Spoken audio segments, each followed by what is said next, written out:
doing a potato-only diet. 1 year.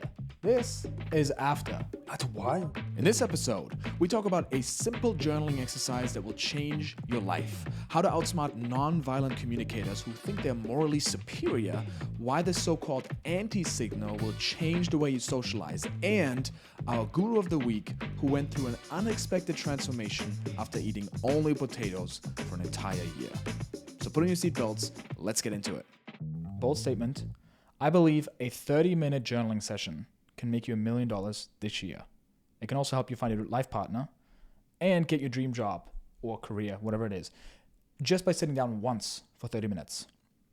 Because there is a specific exercise that I'm going to talk about here that forces you to think outside the box, uncover blind spots, and also just helps you see possibilities that otherwise you wouldn't see to find an easy path towards a much bigger goal. And so this is based on the story of Patrick Grove, who's this guy here, who sat down at a Starbucks one day and said, how can I make $100 million in 12 months?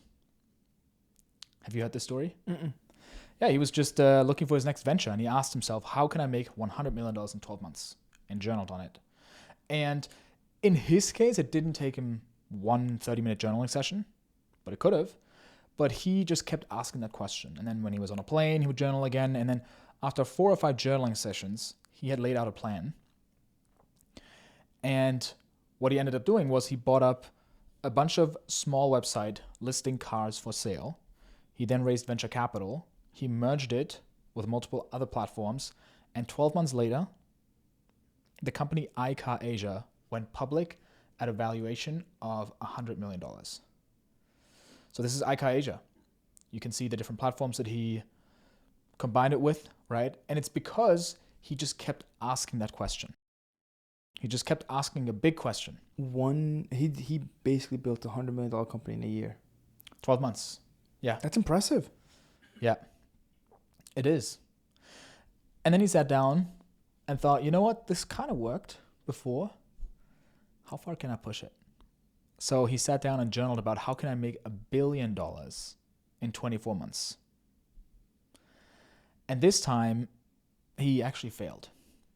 His new company, iFlix, only got to $500 million after 24 months.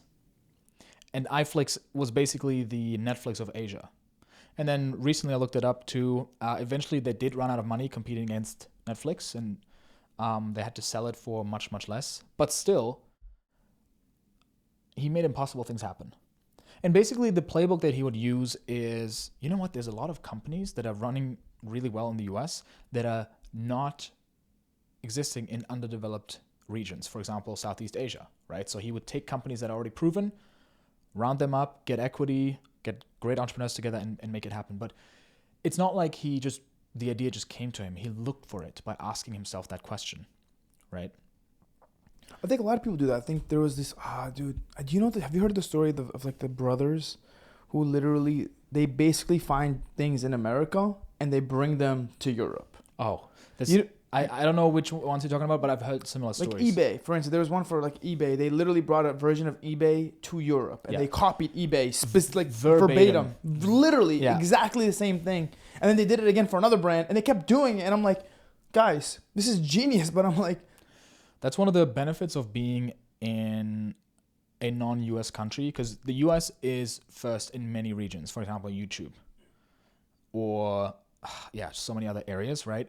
And if you're if you're French, you just look at what the US creators are doing and you bring to the French market. You don't need to bring anything new, really. Just by doing it in French, boom, you're gonna do well. It's a proven concept. It's proof of concept is right there. But this journaling exercise or this type of thinking, what if you applied it to your juiciest, most challenging goal? Whether it's getting your dream job, the money that you want, you're trying to get out of debt, your love life, you're trying to find a life partner, Imad, right? The reason why this works is because it just forces you to think so big that it breaks you outside of your current limitations. And we never really do this, right? And there's a specific way to do this that I want to walk through here real quick. I've talked about it in the past on my previous channel, but it's always a great reminder to talk about it again. So stick with me here. So the way I applied it when I heard about this story was, step one, I just defined my goal, right? And that's basically what you do. You just pick your goal right now, whether it's a finance goal, a relationship goal, a health goal, whatever it is, right? So my goal back in the day when I started my e-commerce company was $10,000 per month. That's what I wanted to make by the end of the year. $10,000. I had never started a business. That seemed like, oh man, that's juicy. $10,000, right? The second step is you take that goal and you multiply it by 10. So in my case, it would be $100,000 per month by the end of the year. And whatever your goal is, find the dream scenario. So if you want to lose 20 pounds, don't try to lose 200 pounds. You're going to look very different than 20, right?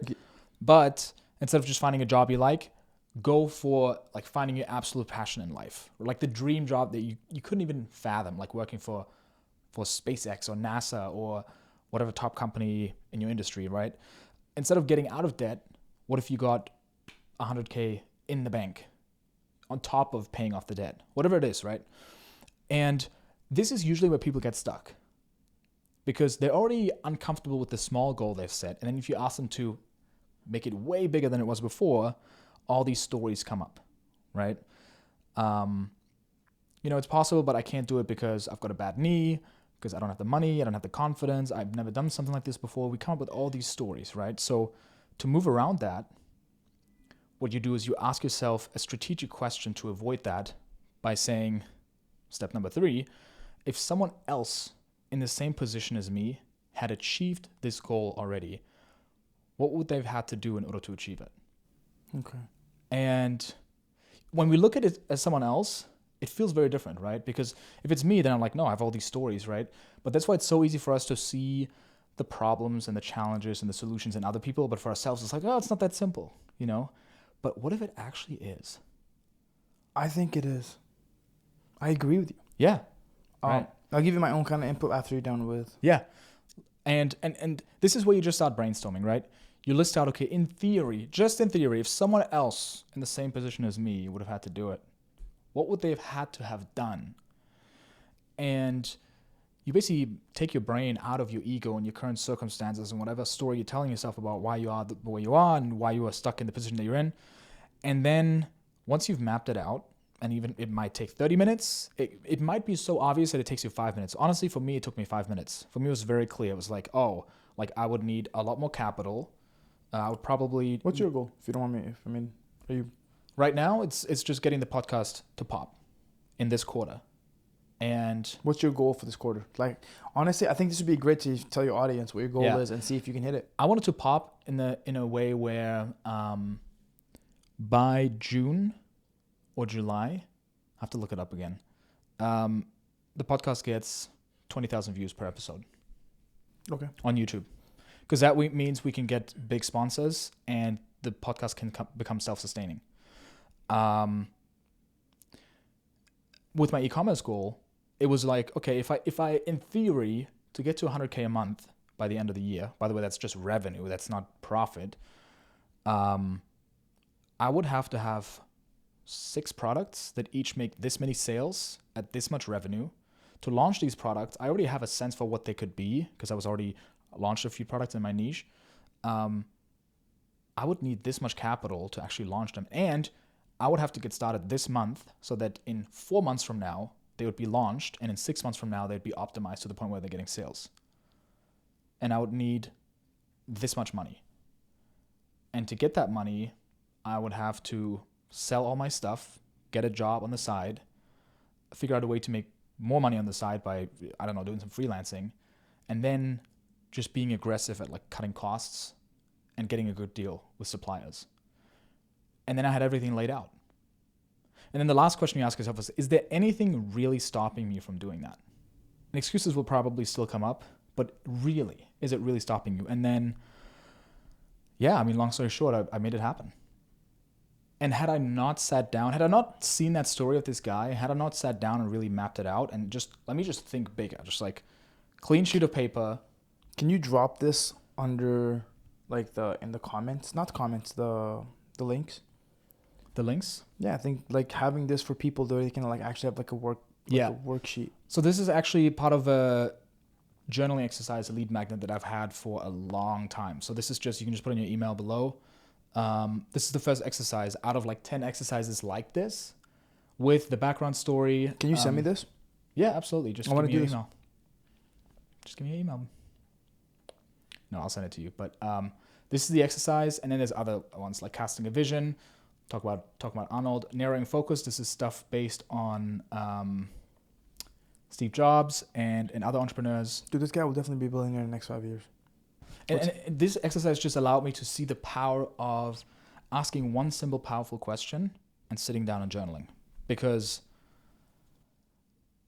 yeah, like think about a question like, if I could swallow a pill that would eliminate all my fears and doubts, what would I do?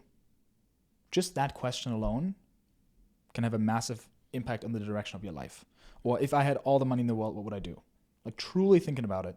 And think of all these celebrities who spent their lives trying to become famous only to realize that all they actually wanted was connection and be loved and do something they enjoy.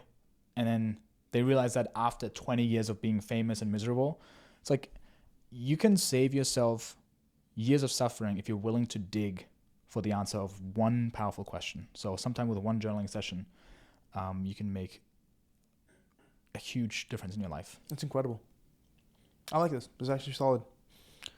The reason why I say it's simple is because for me, in 1 month, I was able to get my body back to exactly where it was at my prime, Mm-hmm. which is for me insane. But what I noticed differently was before I did it for the wrong reasons, for aesthetic reasons, whatever, compared to now where I added a new aspect to it. I started fighting. And now the why became I want to protect myself. So I needed to get like a better body, like a more stronger core. So when I get hit, it doesn't hurt as much. Yeah. But in association with that, everything accelerated because now I had a specific goal that I was reaching that wasn't just, I mean, obviously to better yourself, but also to become the best in one aspect of it. And it's kind of like you tricked your brain into being like, well, this is the best way to get healthy. You're fighting, it's good. You're now getting back into it. Now, if I eat something unhealthy, I feel bad. Like I'm just like, nope, this is not. Now I'm actually pushing away from my goal. And my goal isn't just to get jacked. It's more of like, I want to become more, I want to optimize everything, which is crazy because now it's optimize my sleep. Everything is now going in accordance of it. And I realized how much weight I lost and how healthy I became. And I'm like sitting here, I'm like, I lost like 10 pounds and I gained like a couple of pounds of muscle. And I'm sitting here, I'm like, why do people complain about this? But it's like they don't have a strong, clear pathway to get them from point A to point B. They complain about Like exercising. it's not tough. Like it's not like It's tough if you're doing it for the wrong reasons. okay, that's better. Right? That's better perspective. What I'm hearing is why you're doing something is, and being aware of that is probably one of the most important reasons, or one of the most important things to know and ask yourself, why am I doing this? Am I building this business or chasing this career or chasing this body or this person because I don't feel like I'm enough inside? I'm just trying to prove something. Or is it because, I enjoy this? It seems like you got into fitness and martial arts because it's like playing an RPG. It's fun. Yep. You're like, you want to level up. I'm like, okay, I'm lacking in my core. How would I show up if my core was stronger? 100%. It's bringing out that primal instinct to just like that competitive nature that I lost in business a while ago is coming back. And now I'm seeing it come out in every part of my life. Even business now, because I don't have that, I'm like, I'm hungry. Why did you lose that in business? Why did you lose that in your career? Because I hit a lot of the goals I wanted to, and I felt like nothing changed in my life. Again, it was one of those things where I was sad because I thought I didn't have the money, and I was sad because I didn't have the location, and I was sad because I didn't have the car. Then I got all those things. Then what? Then I got the watches. It was just getting more and more and more, and then realizing, so it's like, all right, so I can work harder to add another zero to my bank account, but then what's that gonna do for me? Cool, but it's like the strong why. Just like this one, me getting a six pack. I wanted to get a six pack, a better body, just so I can attract women. And I mean, yeah, it was cool, but the reality is I can also get one without having a good body. So why am I gonna focus on getting a good body to get women? Compared to now where it's just like I'm getting a good body because the reason behind it is like I want to get better at fighting, but it's been so long since I've poured into myself. Like, and I think that's been the big thing about all this is like, yo, you're finally taking care of yourself and focusing on you and doing what makes you happy and not worrying about anything else. But in doing so, it's giving you so much more energy to do the things that you like. I'm just operating at 10x because I'm just happier in life. And it's so crazy because I never thought in a million years it would be fitness that would get me back to the state that made me successful initially. It's this weird paradox. Interesting. I mean, I think it's pretty obvious that fitness makes people happier. It's just using your body is one of the key things. Like one of the key signs of depression is you're not moving. You're just laying around, you know. It's both a symptom and a cause of being unhappy, being depressed, but I can see that. Yeah, absolutely. I think when people sleep more, it's like a sign of depression. When they just want to sleep more because they want to escape and they want to just kind of dream and like get away. It's a vicious cycle. Mm-hmm. It's like you're either on a downward spiral or an upward spiral. Yeah. But it's like, how do you now nip that in the bud as soon as you start seeing it? And I think that's because again, life doesn't get easier. You just get better at dealing with it. And the vicious cycle. Life can get easier. It does. When you're on an upward spiral, that's the crazy thing. It does get easier. It does. But then here's the thing. When it's going down, it's like, because one of the big things is like bad things always happen. No matter how you want to look at it. But it's not really bad. It's how you perceive it. They can be good. They can be bad. And I think it's like your time to getting back to alignment. So let's say you said something to me and pissed me off. It could have taken me a week to get back in alignment, or it could take me a couple of minutes. Yeah. Depending on how long it takes me determines how bad the situation is. You do something to me, I mean, if it affects me, it affects me. If it doesn't, it doesn't. And I think the problem with a lot of people is they let things affect them for a long period of time. And then consistently doing that over and over again, it becomes a kind of personality trait or part of your identity where it's like, yeah, when this happens, I get offended. Compared to like, this is a lesson. What can I learn from and I learned this recently from the thing I was telling you about where when somebody says something to me and I'm not ready to hear it, I'm always taking a step back and I'm like, all right, why are they saying this to me? Do I agree? Do I not agree? Okay, even if I don't agree, they're bringing it up because they can see something that I'm not seeing and my ego stopped me from allowing me to see that. What do I need to learn in this moment? Like today I had a morning thing. Somebody said something to me and it was like, it didn't resonate. And she was trying to understand me and read me in that way. And I was like, my ego is shutting her down so much. But she was like, but I feel like you're off. And I'm like, yeah, I'm off because of you.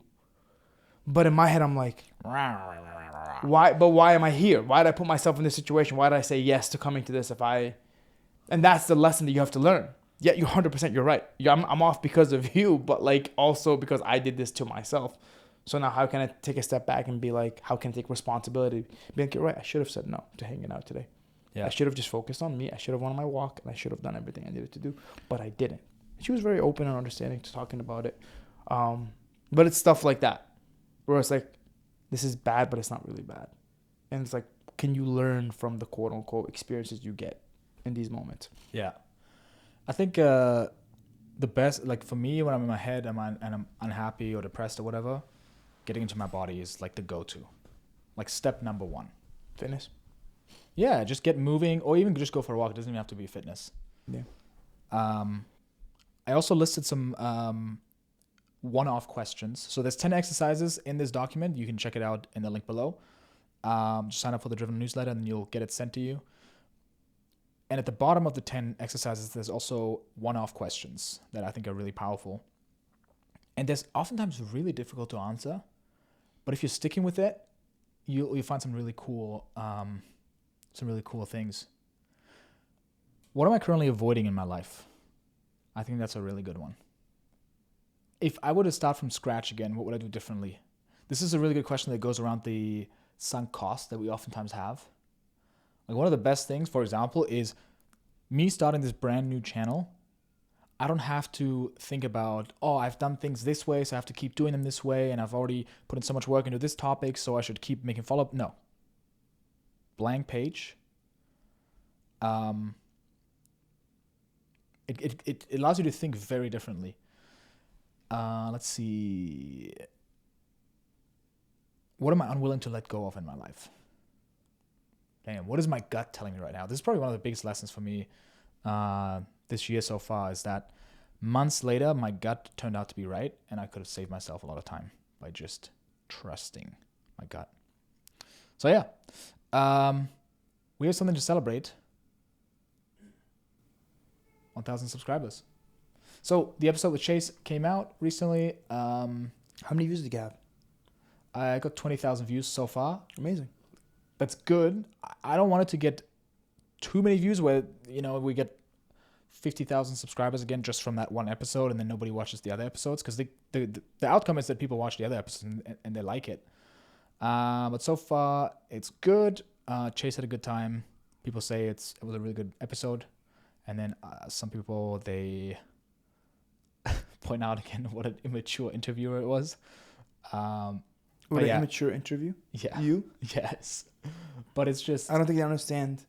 They don't understand the dynamic of the podcast. Yes, they don't. And it's usually... he has an older audience. Yeah. Right? And... yeah. So yeah, celebrating that. And then also, there is... no, I don't think we have a sponsorship for this one. Oh, no one paid you? I think someone did, but he hasn't sent me the message yet that he wants me to share. Got it. Is it Dylan? Phil. Phil, This got time. it. Yeah, Dylan was the last one. Remember? And he somebody sent you $15 or something. That was Dylan? Yeah. Got it. Yeah, you sent me $3.50. I did, and you're welcome. Yeah. That's it? You sound very ungrateful. To $3.50. That's a lot of money. Right.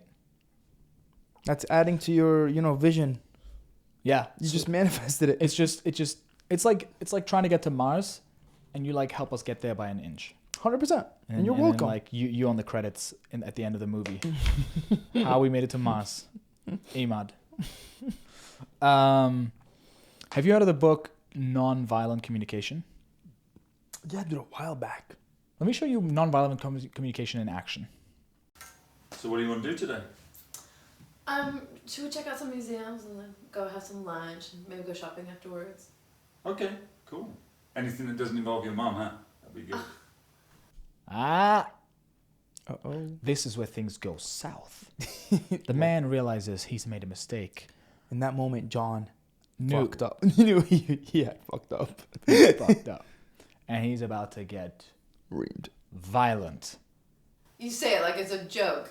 I can't believe you just Well, said I am that. just joking around. Yeah, it's really funny. You've been so miserable this whole time. No, come on. I mean, I'm just... Really. I mean, the pair of you have been kind of... Well, look, my mom is who she is, and I never promised that she was going to be like the... So they're doing a demonstration of this is how it goes, but that's when you use nonviolent communication, right? And he just... Oh, this is This just... has been totally... Oh, this is so... frustrating, And it's disappointing as well. I read this book, Nonviolent Communication, A Language of Life by Marshall Rosenberg. And he makes it sound so easy, kind of, He does. He does, especially when you are sitting across from someone who gets so passive-aggressive or active-aggressive even. Dude, I hate passive aggression. So much.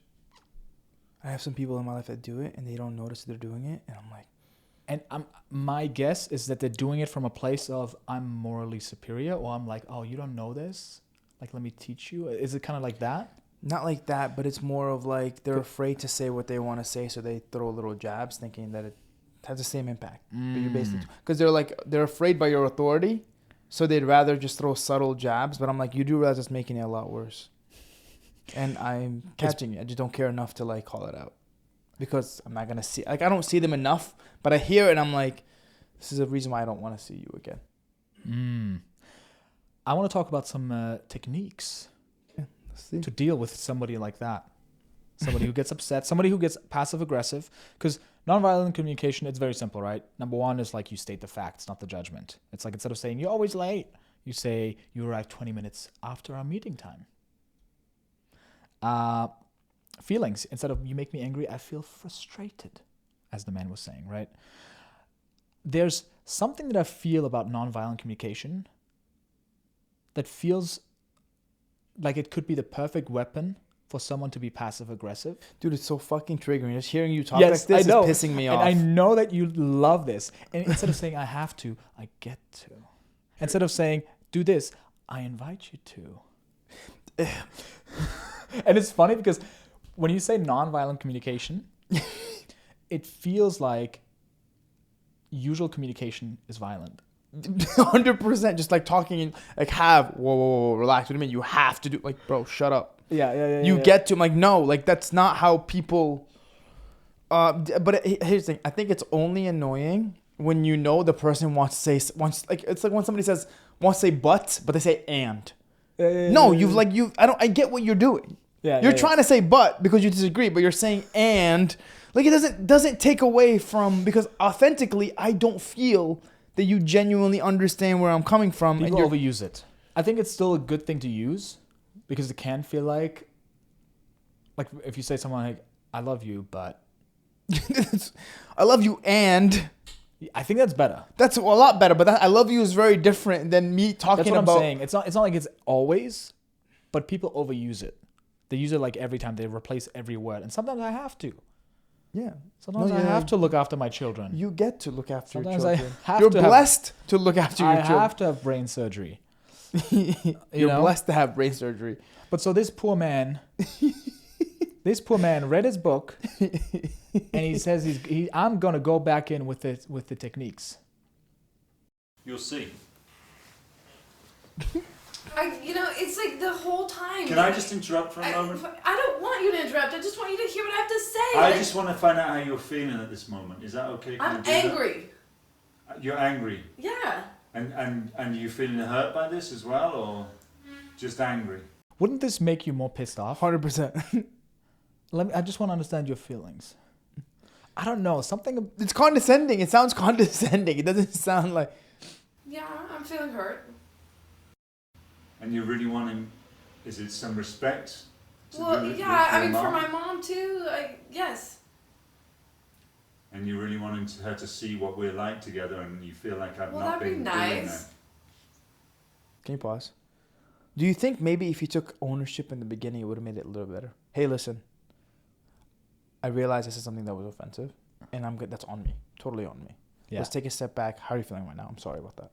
Yeah. I think that for me is leagues better than, because at that point I'm taking ownership. Yes, that's on me. Let's take a step back. Yeah. Now talk to me. No, absolutely. I think the language techniques oftentimes can feel like, oh, wait, I've learned this thing. Let me show you. And here's the thing. The funny thing is, wait for it. Is there anything else? You're using that NBC stuff on me, aren't you? You're using the nonviolent communication stuff on me, aren't you? When it feels gimmicky, it's like, So I always find it funny when I notice people using these languages and these techniques, and it like, I think it's the perfect tool for people to use who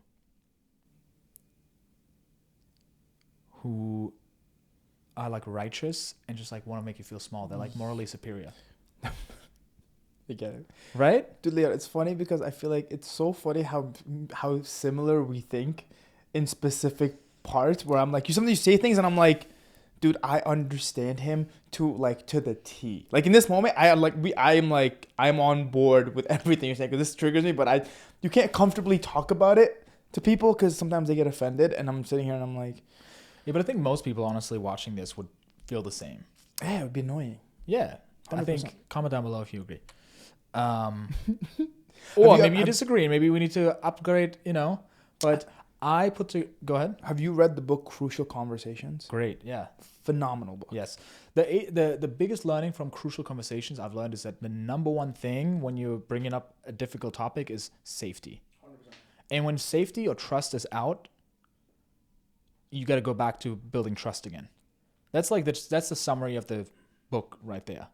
If you're coaching someone, if you're telling someone how you're really feeling, if you're on a team and, you're having a difficult conversation with a team member, whatever it is, number one is trust. Hey, I have your best interest in mind, and I'm here to support you no matter what.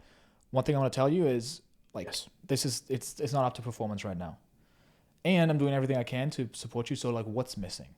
Instead of, and whenever you notice them getting uncomfortable, you can tell it in their language and how they speak. You bring it back to safety. Just being like, hey, by the way, I'm not saying this, and I totally see that you want this, and whatever, right? So, game changer. Incredible tool, yeah. Yeah, that book is really good, especially for coaches. Like, if any of you are coaches that are watching this, incredible tool to really navigate how to work with your client's emotions and feelings in specific moments. And any relationship, really. 100%. Intimate relationships, phenomenal. Did you read this book? No. Are you planning on reading it? No. Yeah. In fact, the opposite. I'm introducing a new segment. It's books that should be written. Books that shouldn't be written. That should be written. It's the should be book of the week. Okay.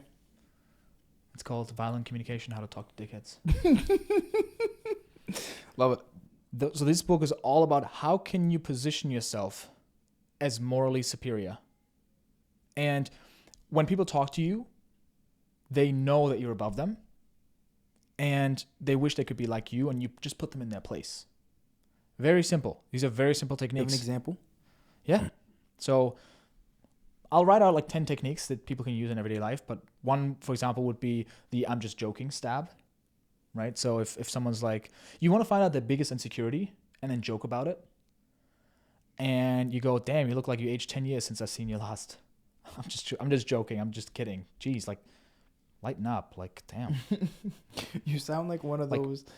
You sound like one of those. You know, like the things that HR makes you watch right before, like you know how there's like a safety video that you have to watch, or I've never seen any of them. You've never watched. I can imagine in it. Corporate training. You sound like a corporate training right now. Yeah. Where it's like, if Rick says this to you, yes, how do you react? Like This is that too. It's violent communication. How do you show, like, next time someone passive aggressive like that comes up, you want to up it. You want to put them in their place and be like, hey, by the way, I'm a more violent communicator than you.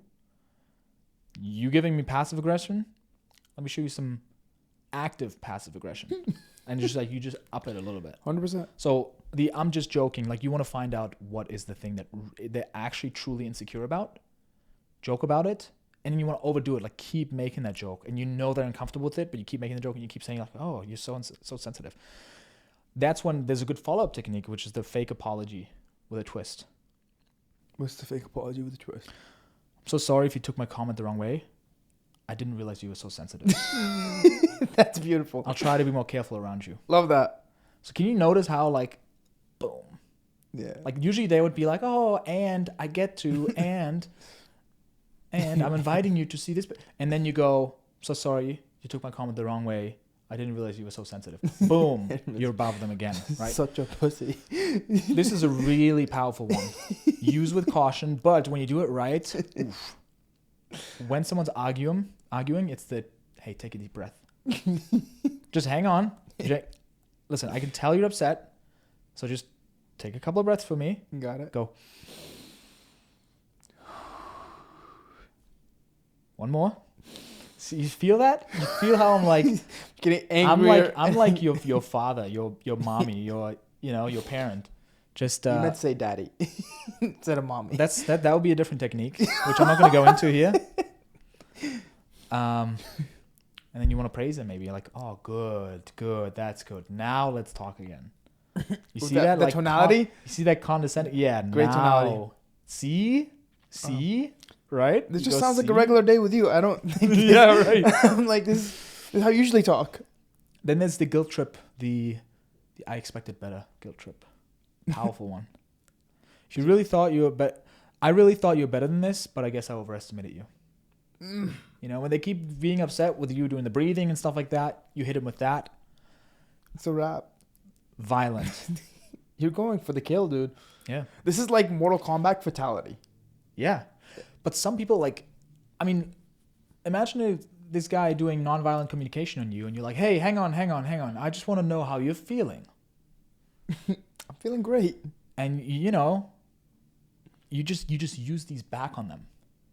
This is great. The only way to meet nonviolent communicators and crucial conversationalists is with violent communication.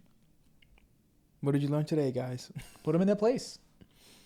Dude, I'll never forget. I had a sales call where the guy came in like trying to like big dick energy. You know how like those guys that come in and try to like frame the call.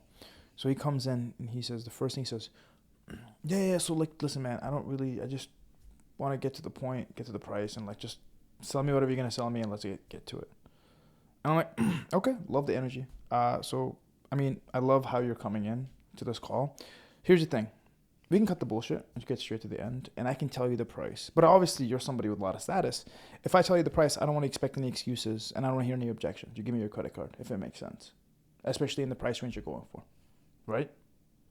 Okay, cool. What's the price range you're looking for? And he was like, well, this. I'm like, all right, cool. The price is this much. So, are you going to be any excuses? This call is being recorded. You came in with this energy. Show me. Yes. What trap do you call that? I don't know, but it worked. Yeah. At the end, he was like, well, I'm like, I don't hear excuses. You're mumbling. I don't hear mumbling. I don't hear any of this. It's exactly like going, I did exactly. And it was like, it's like big dick energy too. I'm like, don't come into my house, wear your dirty ass shoes and try to tell me what to do. Like, no, take off your shoes when you walk into my house. Let's sit down. Let's have a conversation like adults, you know? And it's funny because me and him ended up becoming friends later on. But that he actually gained more respect for me because I wasn't going to let him walk all over me in that sense. Yeah. There's like the 4 personality types: promoters, supporters, analyzers, and controllers. Yeah. He was a controller. 100%. And controllers respect authority. And they come in with authority, and they come in with like, oh, and you almost got to like, yeah, you got to spank him a little bit or put them in their place. Here we are.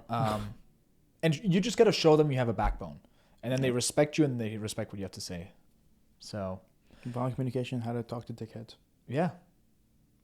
I wish I had this. That's a great addition. That could be the bonus. Yeah. By Leon Hendricks. I'm going to be writing this book. I'll let you know when it comes out. This is the first time we have the Should Be Book of the Week. You should add it in the thing as well. In the journaling guide? Yeah, 100%. Yeah. It should be a separate guide. No, separate guide. Not in the, but like another thing, or like how to like talk to dickheads. Great. Talking about dickheads, did you see this video here? Let's find out. What's the advice you give to your younger self? Spend less time with dickheads. Spend less. Less time with dickheads. They just waste your time. I can't believe a father would say spend less time with your kids. No, dickheads. What's he saying? Dickheads. Dickheads! Thank you, Simon, for your interpretation. Andy, what don't you understand about what he's Spend just... less time with dickheads. I was absolutely blown away. I thought you were about to blow me away. I thought maybe it was going to be really honest, like, don't believe the bullshit. Yeah. And you know what the next sentence made sense? They waste a lot of your time. But it's just so funny, like going through this and like communication. Sometimes it's just people I feel like try to help you with communication, but I think sometimes they backfire and it makes it even worse. Oh, yeah. If Like it's this used with the example. wrong intentions and it's Horrible. like clearly a technique, yeah, nonviolent communication. I love that. Guru of the Week. We have a special specimen. What happens if you only eat mac and cheese for 17 years? Or pizza. Only pizza for 25 years. Or only potatoes for a year. I've compiled a list of insane diets people have been on. And what it reveals about the human body and nutrition is very eye-opening. Okay. So this guy here. I am doing a potato-only diet challenge. Today is the end of my first day of eating only potatoes. This is before. This is after.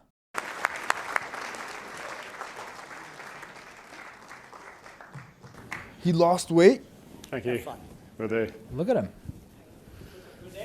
G'day. G'day, mate. Completely different human being. Only potatoes. That's 1 year. There's Nothing another- else. Nothing else. Does French fries count as potatoes? Nope. He just had potatoes. And there are other stories of people, like a potato farmer who was like, everyone keeps shitting on my potatoes. Potatoes are actually really good for you. So he would only eat potatoes, and he lost a bunch of weight. He was healthy and well.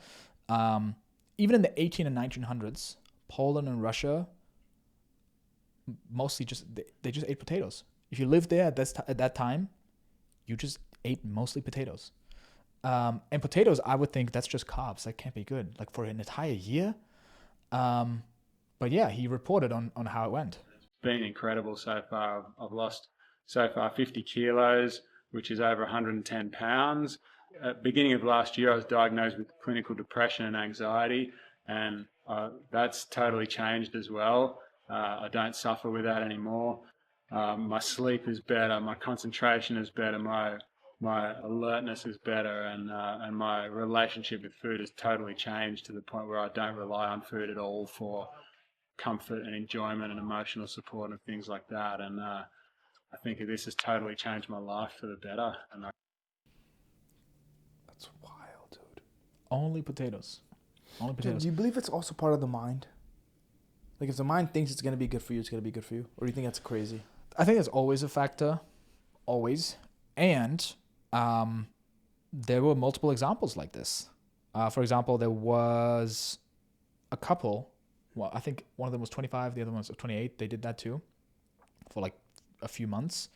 And what they reported was, I didn't have any other crude food cravings. I could have just gone, like, kept going. Like, there's something about potatoes that is just really filling, and you don't crave much else. Like, Potatoes are good. you're good to just keep going. So it's really fascinating.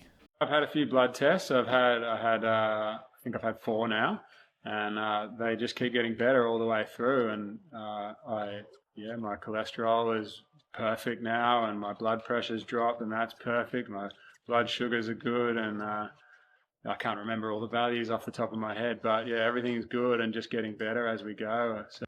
Yeah, Roll mac and cheese. Good. That's a great question. What do you think? How's the mac and cheese guy doing? It's a really tough one, bro, because it's just fat and carbs. But again, that's what I've been told. I've eaten pasta my whole entire life, but like, I don't know, bro. Again, I'm just getting new to the fitness journey, so I'm still learning this stuff. So I can't really give you a. Yeah, we'll see. Before we move on to those, real quick about potatoes.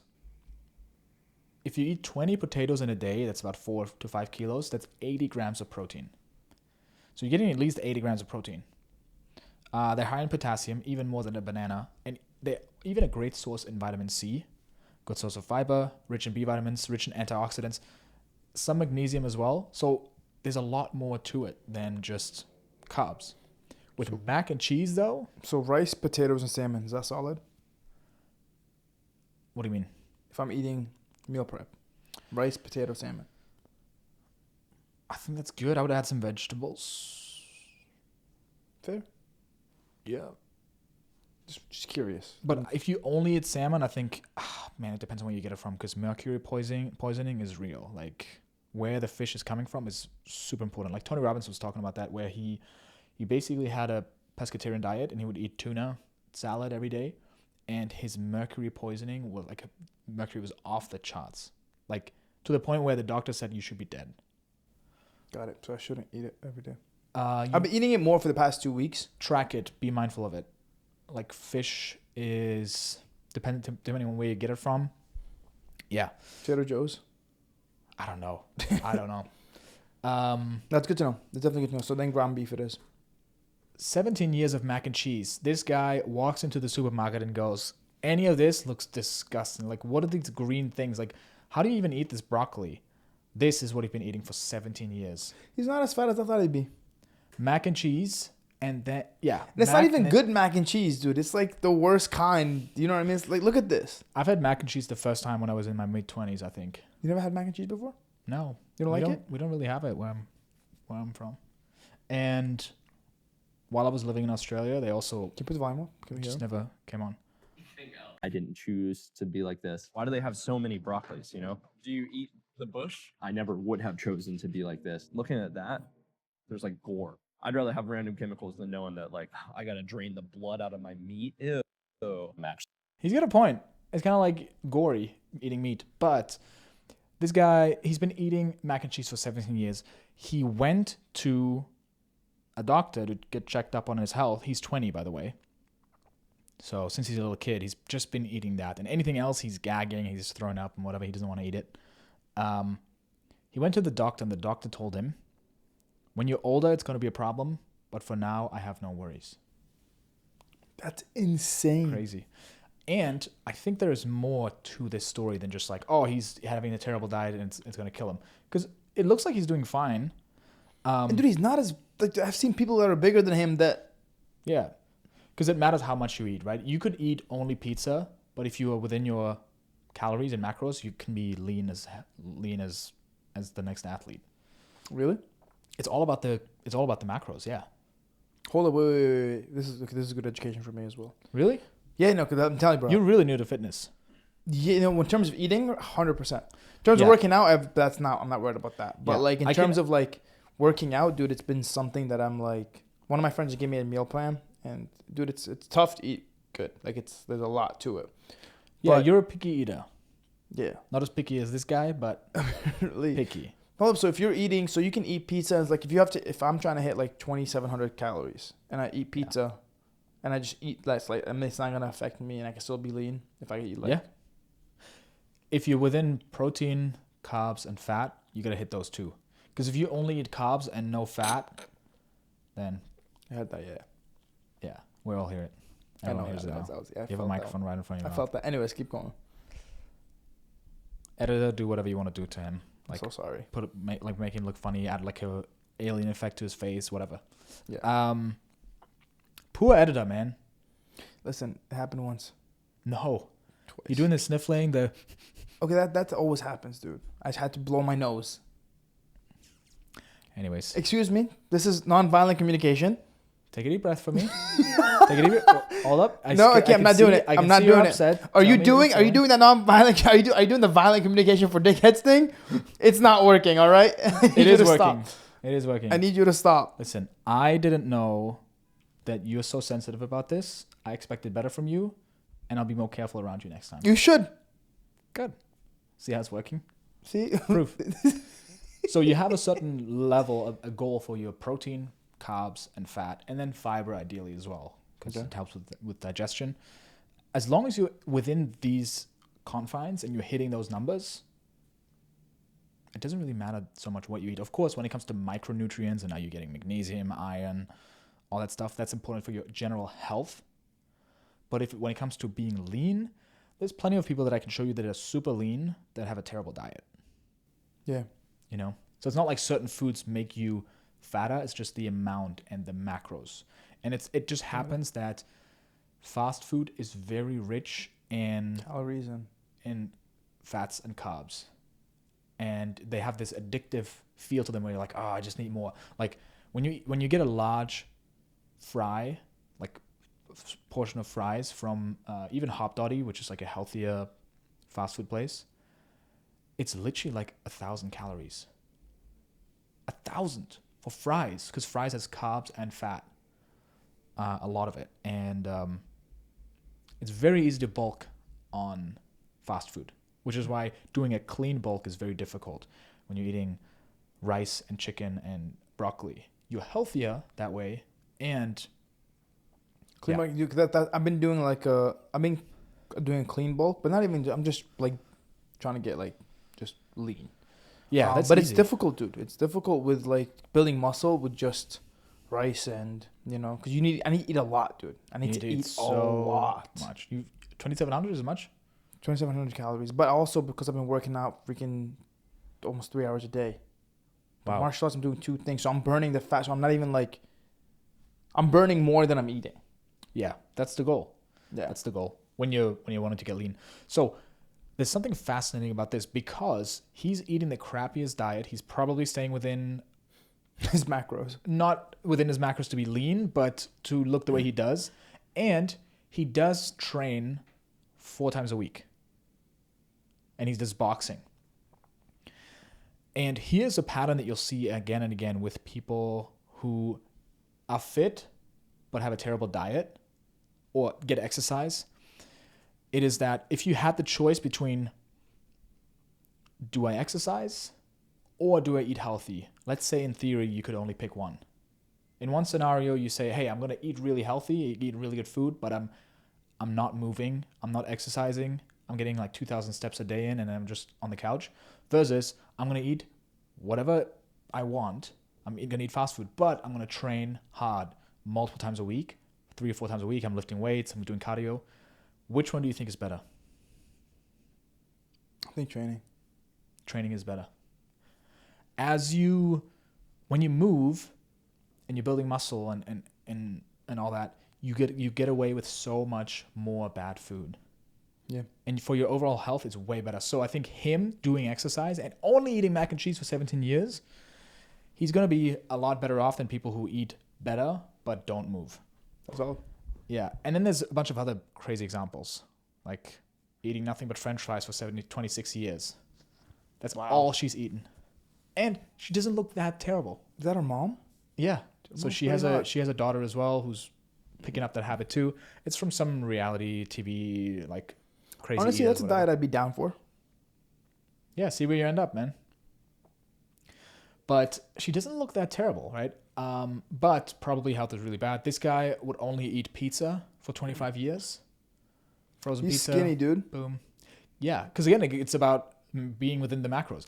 The problem with pizza is you don't have much protein. If it's a cheese pizza, yes, there's more protein. The mac and cheese guy, he's getting protein from the cheese in the mac and cheese. I don't know how much, but man, you gotta get your protein. Yeah, but if he's getting, he can put meat on the pizza. But it's a small slice. It's like nothing. It's like nothing. And then we've all heard about the carnivore diet, right? I tried it out for 30 days. I like carnivore. Yeah, and Did you lose weight on the carnivore? I gained weight, but it's because I ate a lot, and I think a lot of water weight as well. I actually watched this video when I was on my carnivore diet. Great. It's hilarious. The thing about the carnivore diet is you get all the protein you would need for the time you're doing it and also for next year. You're like loading up on so much protein.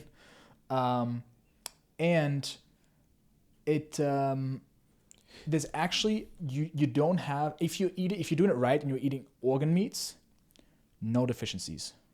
Like you can get everything you need, all the essentials from meat and organ meat and all that stuff. I had the pills, the supplements. Mm-hmm. I had the organ meats, dude. Yeah, I used to have that. I used to eat it instead of that. Dude, you know what's so funny? This is gonna sound really weird. But when I first saw this video, before I knew you, and before I even know like what all this was, because I was doing research, and I remember I think the last part was like you ate like testicles, and you had your friends with you to eat testicles, and I'm like, huh, that's so interesting. He has like friends that would just be willing to eat testicles with him, and just kind of go with him and support him on the journey, and that's literally the first thing that popped into my head. I was like, that's wild. This guy's cow tongue, and then we ate probably the worst thing I've eaten out of all of it. The bone marrow, without cooking it, is actually really nice. It tastes like butter. But he prepared these like kidney shots. So basically, you cut that open and you... Oh, no, I think that's a liver. Sounds disgusting, bro. But the worst thing was eating the kidney. Kidney, the texture. Actually, I don't know if I want to show that because for some reason the video was demonetized. Okay, so don't show it. Because it's like, whatever. But I'm eating... He cuts me this piece of kidney, but he put it into some water first with salt because it draws out the piss taste. That's disgusting, dude. Because, that's what the kidneys do. They filter it and stuff like that. And the water was yellow. So he pulled it out, he cut off a piece, gave me a chunk, and it was so chewy and so rich in taste. It was the worst out of all the things. Dude, sounds disgusting. Yeah. So... Yeah, it wasn't. I was trying to see this video to get some help, and I did not find it useful at the end. I'm like, there's no shot in hell I'm gonna eat any of this. So yeah, but you took the supplements, and I talked about that too. So you did, yeah. Yeah. So yeah, man, a lot of crazy diets out there. That's wild, dude. And I think the big takeaway is you can get away with a lot more bad food when you're exercising and you're active. There's also this other guy that I showed on one of the episodes. So this guy did an experiment where he only ate McDonald's for 30 days, nothing else, but he would fast every second day. So eat McDonald's, and then the next day fast. Eat everything. How'd it go? Get all his calories. So his health was the same, and in some markers even better afterwards, because he was training, because he was fasting.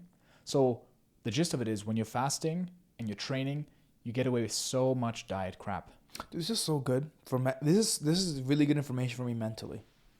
Like just to like belief systems that are getting rewired because of this shit. Everybody watching, I'm like, guys, this is fucking gold. Yeah.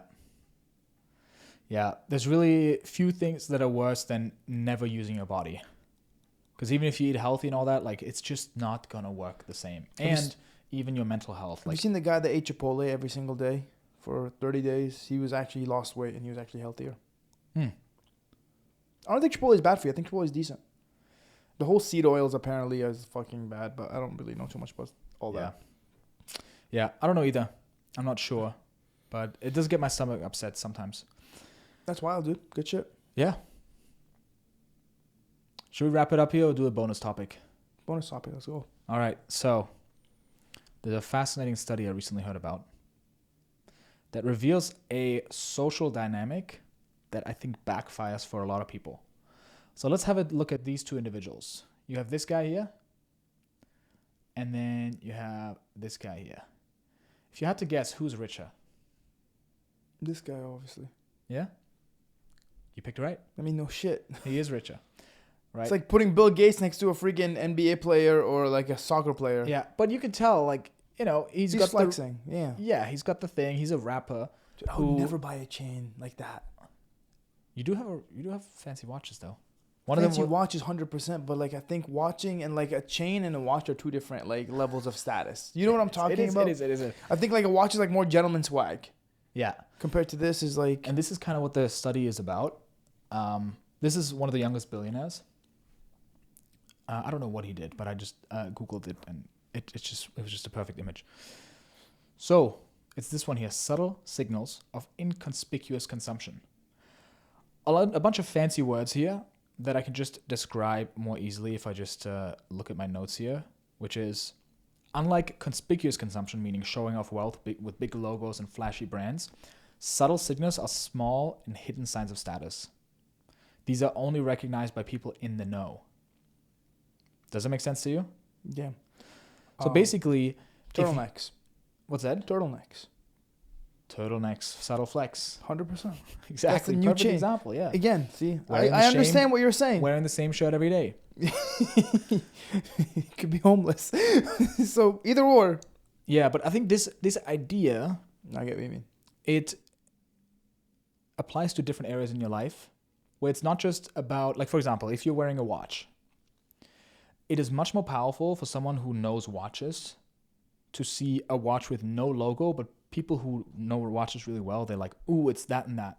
Like, it's like a much more powerful sign of status and whatnot than having a big watch with a big logo and be like, hey, look. It's like, yeah, that's what somebody who's not in the know would think. Yeah.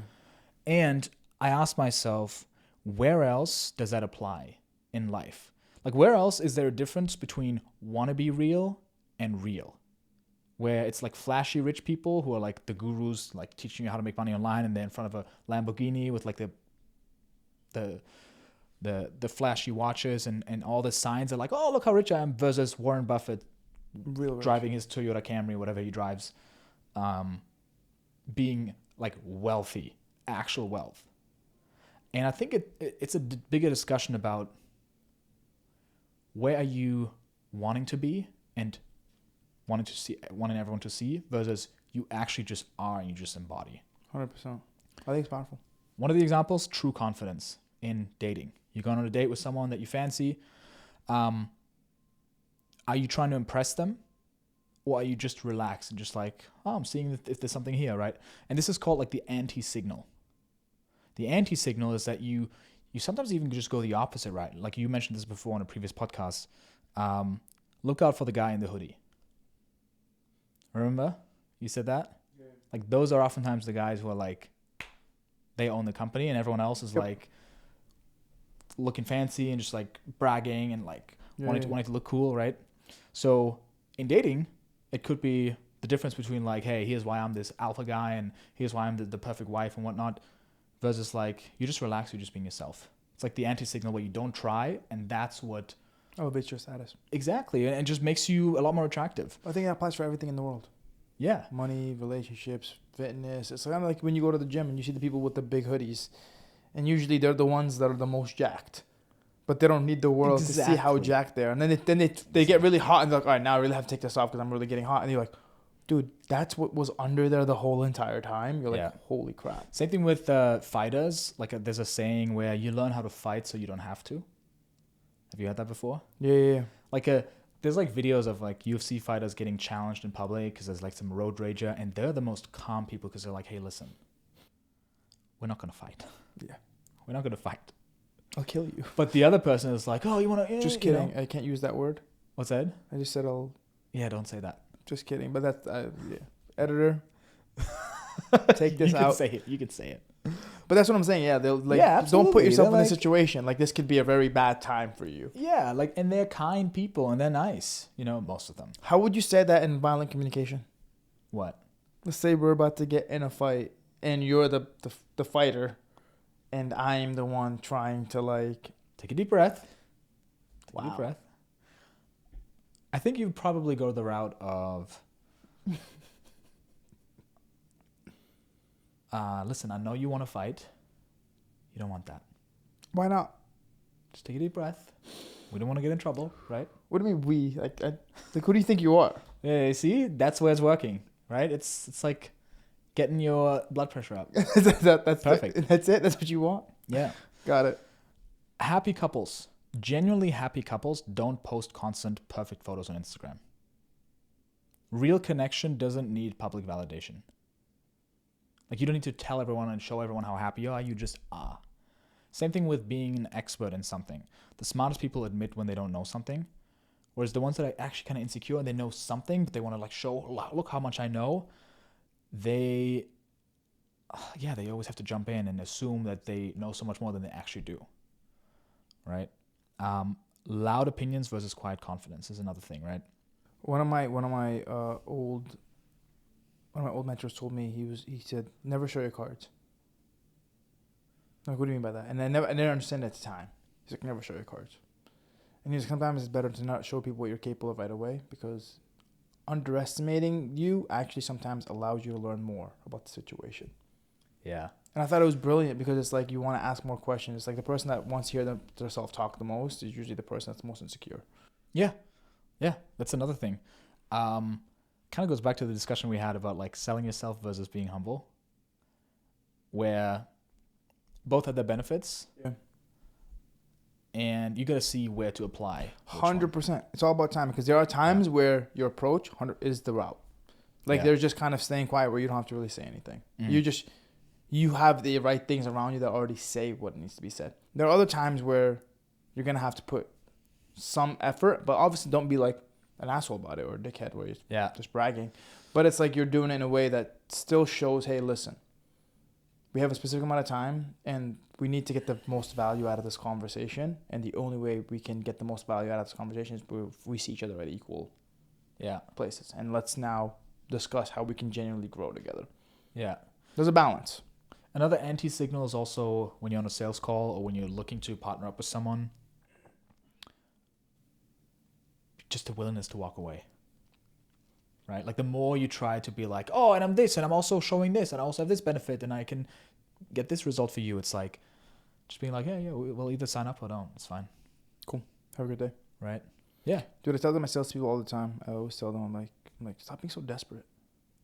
You sound so stop selling. It's like, what do you mean? We're supposed to be selling. No, you're not supposed to be selling. Somebody came to you with a problem. If you have the solution and it makes sense for them, you give them the solution. Yeah. It's not like I'm like you're getting It's so. just connecting. It's just connecting the problem and the solution. I can feel your commission breath. Like I Commission breath. Yeah, I'm like I feel it. Stinks. Yeah, exactly. I'm like, dude, just chill. One thing that I also found is that oftentimes a pattern that you see in people, and I have it too, when they speak fast and they mumble their words and they use a lot of words, it's oftentimes because they were the younger sibling. Okay, interesting. And in order for them to get the attention or to get their word in or have their opinion heard, they had to talk fast. And that in itself, I think, is a signal for people to not listen to what someone has to say. Whenever I'm in a group setting and a bunch of people are talking, and I'm noticing that I'm speaking too fast and people are less likely to listen, what I notice is when I slow down and I say, actually, I think, and I add these breaks, people just naturally gravitate towards listening. Yeah. Like it's because that's another signal where it's like, hey, when I talk, people listen, so I don't have to talk fast. And as a little kid, you're just like, you know, because it's like, oh, I only have that much attention that I'm getting as like this little kid, being the smallest, being the youngest. No one listens to me, so I have to get all the words in quickly. It's just a signal, I think, that sub-communicates to people. People don't listen to me. Have you noticed that too? I know exactly what you're talking about. There's another signal that I want to ask you and see if you've noticed as well. Have you ever talked to a very, very like successful person? Never. And have you ever talked to a successful person and realized you have 10 seconds before you lose their attention? Do you know what I'm talking about or not? They want to exit the conversation? No, it's like they space out or they bring it back to themselves. Have you ever experienced that? Probably. I can't think of a specific instance, but I had a client who, 8-figure earner, and one thing I noticed when I would talk to him is if it wasn't about him, he would space out. But if I was trying to say something, I would have 10 seconds. 10 seconds to get my point across and get it in a way that makes sense to get him captivated into the conversation. there's people like that. What was he like in general? What do you mean? Was he like someone who was very grounded in himself? No, hell no. See? Hell no. Because, but that's what I'm saying. I'm talking like in general, like, you know, because obviously the grounded people, there's a give and take. You know, they can be very successful, it's not. But I've noticed, but also one thing I will say is like, it taught me a very effective way of communication. Because now when I want to get my point across, I know exactly how to do it in a very short amount of time because of that individual. Just getting straight to the point. But now I've become that individual where I'm like, get to the point. Especially when it comes to like work, I'm like, yo, I don't want stories. 100%. Do you get what I mean? But 100%. Also because I feel like, I don't think he's a bad person, but I think he was also framed in that way where so many people always giving him excuses or whatever. He's like, yo, get to it or I'm out. But he would also be to the point when he was talking? No. See, but then I don't think it's an effectiveness thing. Yeah. Because my guess would have been if he talks about himself a lot and he keeps bringing it back to himself and he doesn't listen to you, then he's probably insecure and not grounded. And that him, I would honestly say like a level of narcissism. Like, and I know that word gets like thrown out a lot, but genuinely like, he was one of those individuals that everything was about him. And I'm telling you this from a place where I can also tell once it's not like, oh my God, do something bad to me. And like no, everything he did was, I'm the center of the universe. I'm this. So it was like working with him was very, very difficult because of that specific thing where I'm like, hey, listen, I need you to focus. And then I'd get mad and be like, yo, shut the fuck up and listen. And I'm like, I'm losing you right now. You're paying me. Get the fuck back here. That's when I would have to get back into my violent ways where I'm just like, I don't want to deal with this shit right now because I'm already pissed off. And you like spacing out in 10 seconds is not going to do it. We need at least 20 or 30 seconds to get through this problem right now. So focus.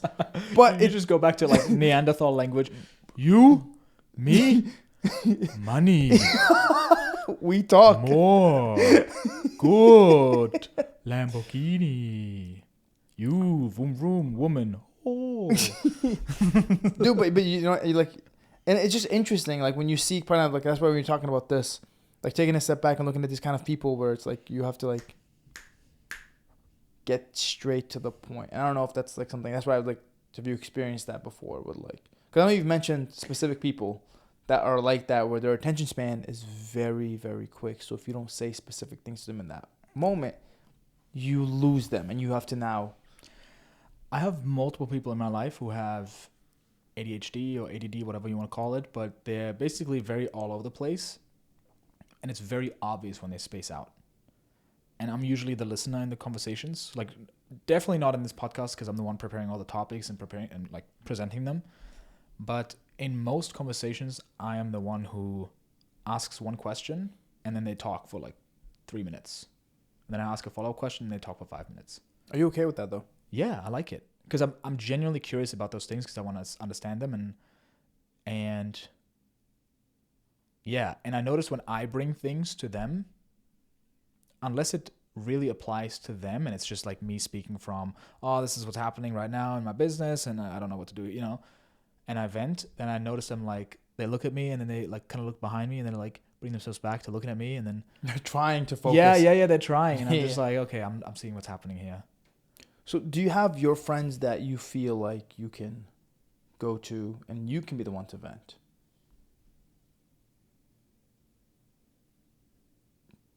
Tell me how you feel. gonna be okay. I look up again. You're not checking your phone. Imagine I was about to. No, I find myself being the person that people come to. And I take pride in that, and I enjoy it too. If I want to vent, I have some people that I can go to, yeah. Yeah, of course. And yeah, but it's very few people. Because I feel like, at least with our relationship, I think we can come to each other whenever we really want it. When there's something's off, like, all right, cool. This is your time. Like, tell me. You're going through something, it's all about you right now, and vice versa. But I was having a conversation with somebody today, and it was really interesting where I want to take a step back and look at all the people that I can be that, or me that can be that for me.